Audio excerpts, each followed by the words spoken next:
I've been locked up totally over 23 and a half years. I'm working on 24, you know.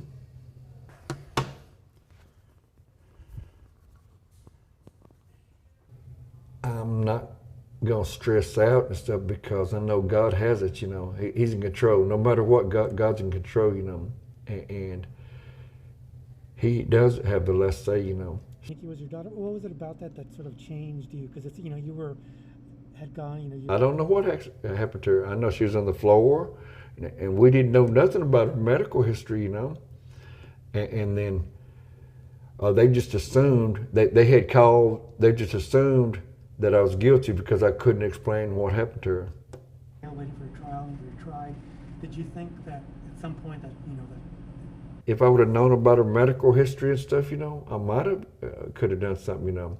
And do you think that your autism contributed to it, you know, to authorities thinking you were guilty? And I didn't know I was autistic, you know, until years and years later, you know. And they started acting like I was guilty and stuff, you know.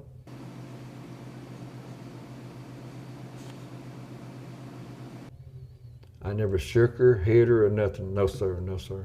The execution to go forward. You know, if you had a chance, what would you tell him? Like I said, it was bad enough losing my little girl. And then when they accused me of it, I couldn't believe it. Supporting the efforts to stop your execution, how do you feel? What does that make you feel? What's your... Many, many years I thought about how would she be like today and stuff, you know. And what type of life we would have out there and stuff, you know.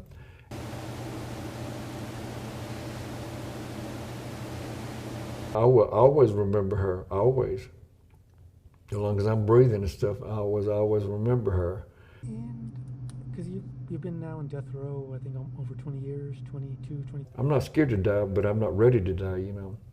And I would like to believe God has more for me to do and stuff, you know.